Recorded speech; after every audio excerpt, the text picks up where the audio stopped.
Maganda rin mga bossing, sa naghahanap po dyan ng SUV, 7-seater, diesel engine, automatic transmission, same time, 4x4 unit mga boss.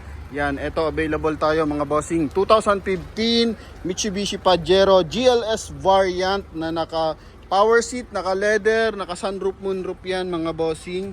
Then, ito mga boss is malaki ang binigay na discount sa atin. Presyo nila dito dati is 1,380,000. So, may unang vlog na tayo.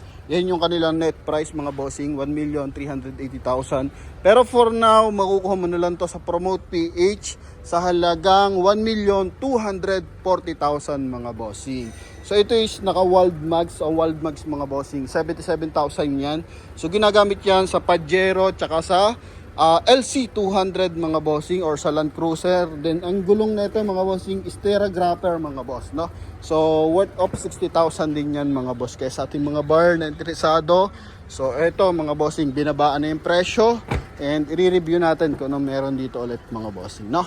Yan, so dito muna tayo sa ating front area. So metallic brown ang color nito mga bossing.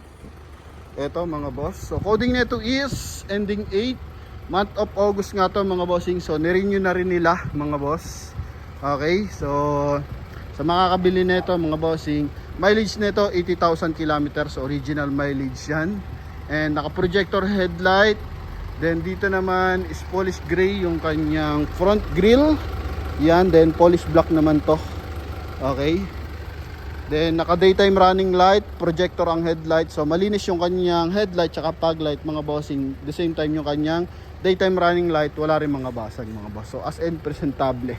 Then dito is may design siya ng wheel arch, then connected, may cladding din, then step board mga boss na stock. Yan. So wala mga UP yan mga bossing, may mga kuting gas-gas lang. Then dito is naka R20 mga boss na ang gulong is 90% tread life pa mga bossing. World Mags yan mga boss ha. Polish black. Eto yung konting gas-gas niya mga bossing. Okay. Yan, may signal light na rin sa kanyang side mirror. Ito mga boss. So naghahanap dyan ng Pajero. Ito. Bentahan mga bossing. Normally 1.4 pa mahigit. Or may 1.3 pa talaga mga bossing. 1.380 ganun. Pero sa atin 1,240,000. So gumagana yung kanyang power seat. Yan. Okay. Ito. Steering wheel. Naka 2 din audio system na rin to mga boss. Yan.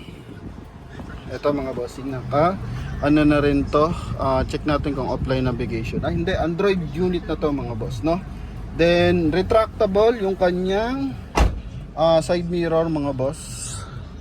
Okay, so yan. Retractable mga boss, hindi magkabilaan. Power adjust na rin. Ito yung switch niya mga boss. Okay, so ayos naman. Then sa kabilang side, ito mga boss. Okay, so naka-automatic climate control mga bossing. And hinalang natin ng bahagya. Baka tayo ay copyright mga boss. So dito naman naka-dual airbag sa kanyang front area. Then meron siya sa sidings airbag. Ito, and sa likuran. Yan mga boss. May airbag din siya dyan mga boss. Ha? Okay, leather ang ating upuan mga boss na kulay black. Center console, naka carbon fiber. Ito mga boss, optional 4x4. Okay, so pwedeng high speed, low gear. And ito mga bossing, naka carbon fiber na rin. Ito yung kanyang door panel mga boss, no? Yan. So, busina. Okay, all goods naman mga bossing. So, yun lang. Reverse parking camera, meron din to mga boss. Ano? Yan. So basically dito, bottle water holder. Dito naman is yung kanyang armrest na may lagay ng mga small accessories. Then dito, meron din mga boss, no? Not sure lang kung para saan to. Ay, cooler mga bossing, no? Yan. Parang siyang cool box mga boss. Okay. Yan. So sa mga bar natin interesado, binabaan ng presyo mga boss. 3.2 liters to mga boss. So cladding niya buo yan, connected sa kanyang pintuan mga boss. Chrome under opener, so carbon fiber.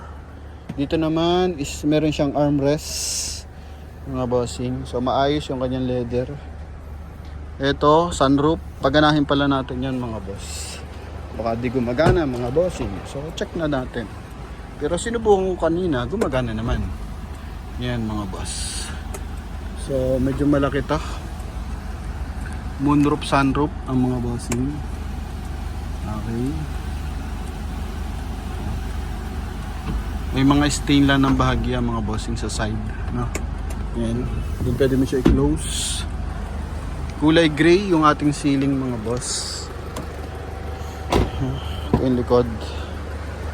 Then dito may spoiler. Ito yung kanyang spare tire mga boss.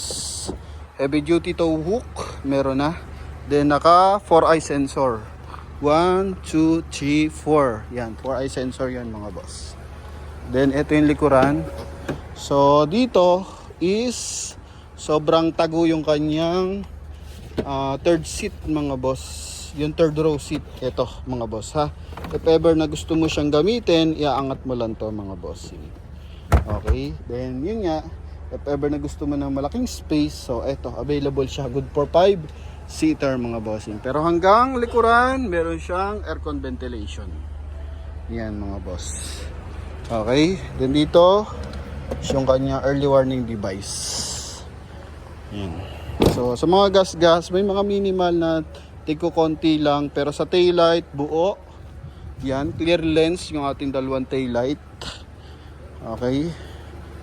Then dito all goods naman, stepboard natin buo mga bossing, walang bingot. May discoloration lang ng konti mga boss. Yan oh. Okay, so ito yung kabilang side. So if ever na interesado kayo dito, front passenger, so naka power seat din mga boss. Okay. Then dito tayo sa ating engine bay. Yan, konting gas-gas mga bossing, pero 100% hindi to binaha. Ito mga boss oh. And wala tong major accident mga boss. So silipin natin yung ating engine bay. Yun.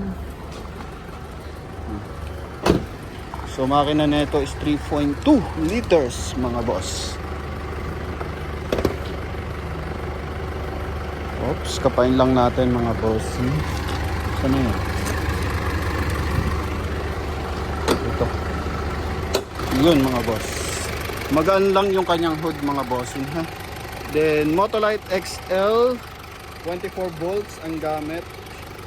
Yan, walang basag yung kanyang mga panel mga bossing. Okay, all good siya. Then ito 4M41 ang kanyang natin. Okay, 4M41 na 3,200cc. Okay, so sa naghahanap dyan ng SUV 4x4, lalo na medyo maulan ngayon, ito medyo mataas ang ground clearance mga bossing. So available tayo sa halagang 1,240,000 para sa ating Mitsubishi Pajero mga boss na diesel engine. Alright, so yun lang mga bossing. Sa mga interesado, tawag na mga boss sa ating contact number na nasa screen, connected ng Viber and WhatsApp. Thank you.